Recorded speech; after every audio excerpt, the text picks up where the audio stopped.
AP Chemistry podcast. Today we're talking about the light equations and how to use them.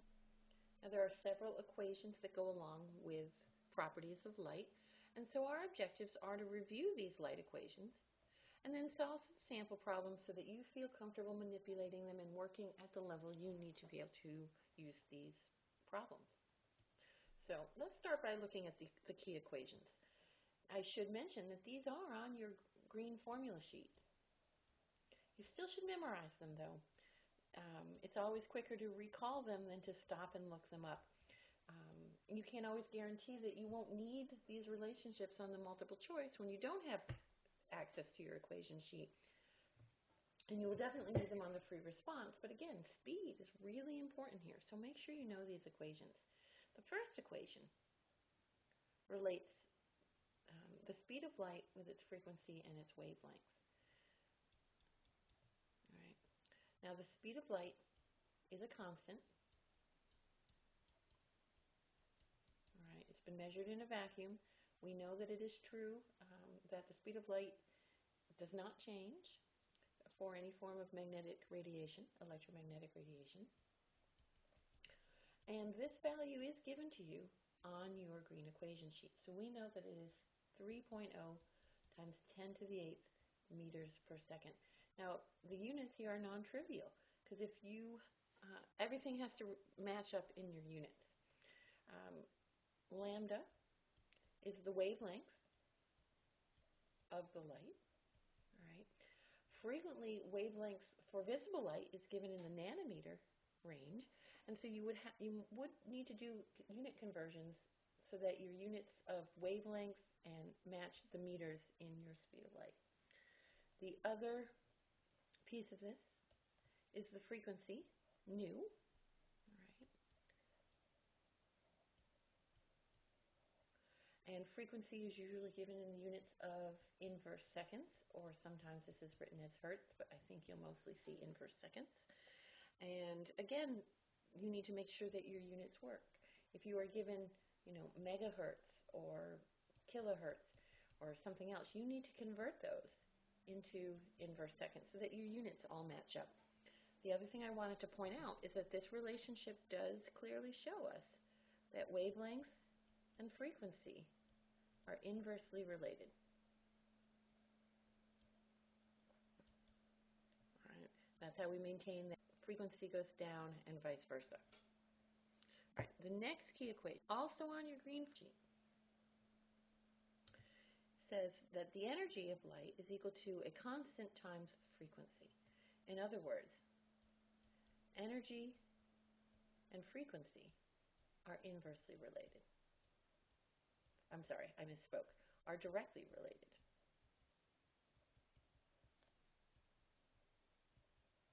All right. As the energy of the light increases, its frequency increases. Energy is usually in the unit of joules. Watch that again, watch those unit conversions. H is a constant. It's called Planck's constant after Max Planck, who figured out that energy was quantized when you're on the atomic scale, and well, it's actually always quantized, but it's important on the atomic scale. And the value for H is also given on your equation sheet, and its value is 6.6 times 10 to the minus 34 joules times seconds. And of course, frequency is usually in inverse seconds. So with this relationship, with these two relationships, we can talk a lot about the energy and wavelength and frequency of light. Now, it's also possible to put these two equations together, because you'll notice that frequency is in both of them. So if we rearrange the top equation and to solve for nu and substitute that into the lower equation, we get a third equation, which is very, very helpful. Now, you don't need to necessarily memorize this as a separate equation, but you should be able to put them together. All right.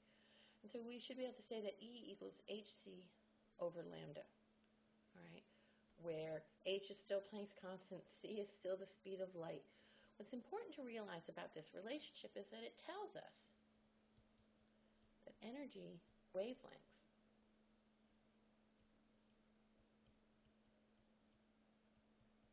are inversely related.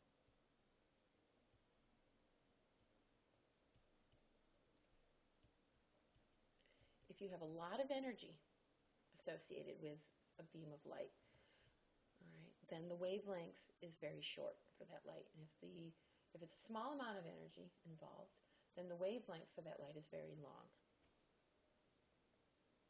So what we want to do is go on and do some problems using this, where we're working at a pretty high level. These aren't AP questions, but they're written in a similar spirit, and so hopefully you'll find them to be helpful. So here's problem 1. Photosynthesis uses 660 nanometer light to convert carbon dioxide and H2O into glucose and oxygen. Well, it's the 660 nanometers of light that we're really interested in. This is our wavelength. And the first thing we're asked to do is to calculate the frequency in inverse seconds of the light. Well, we know the equation that we need. We know that C equals lambda nu. And we know lambda. And we know C.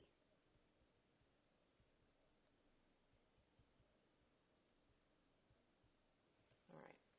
So let's rearrange this equation to solve for nu.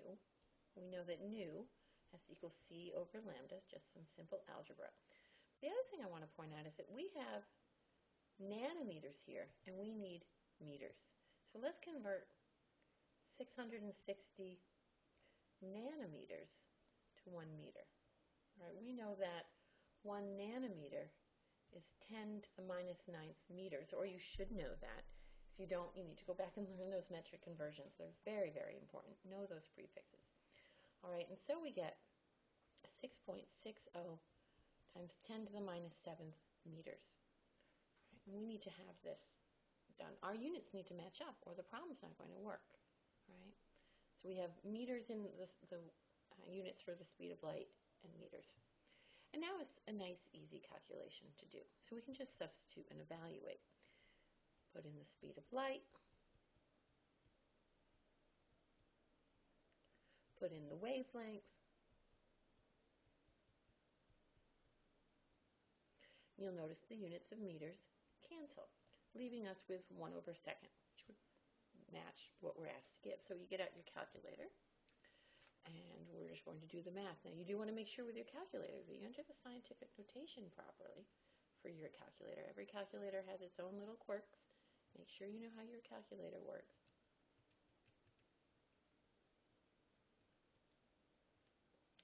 And I get an answer, when I do this, of 4.5 times 10 to the 14th hertz, or inverse seconds, which is a very reasonable answer. This is visible light. This is a typical frequency for visible light. And I'm arguing, since I'm using the speed of light to only 2 sig figs, that my answer should only have 2 sig figs. So this seems like a perfectly reasonable answer to me. All right, let's go on and look at our next, all right, which asks us to calculate the energy in joules of this light. I should mention, the way this question is worded, I really mean of a single photon,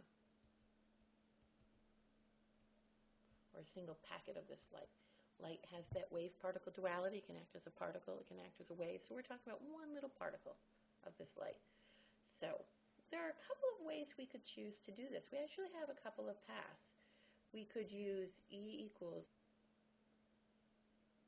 h nu and use our value of frequency from the previous problem, or we could do E equals hc over lambda. It doesn't matter which one we do. We should get to the same answer either way. So I'm going to use the second equation just because that's what I feel like doing. But if you want, or I would suggest, you might go and try it on your own doing the other path and make sure you can arrive at the correct answer. All right, so let's see. We know h.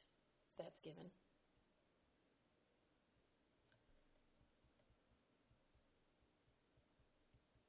We know c. We were just using it. We can look it up.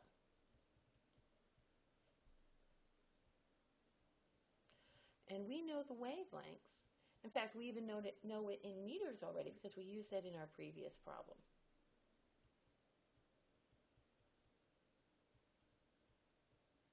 All right, so we can just substitute and evaluate. Very straightforward.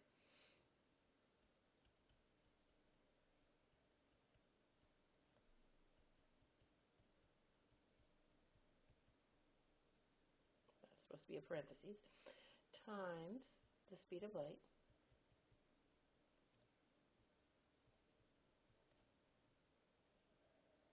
divided by the wavelength. All right, and what you'll notice here is the units of seconds cancel out, or you'd notice it if it were written more neatly. The unit of seconds cancels out. The units of meters cancel out, leaving us with units of joules, which makes sense. We want our answer to be in joules. We are, after all, calculating energy. So we're ready to plug it into our answer. I'm expecting that my answer is going to be quite small. This is a single photon of light, 6.63. I'm just doing all my calculator stuff.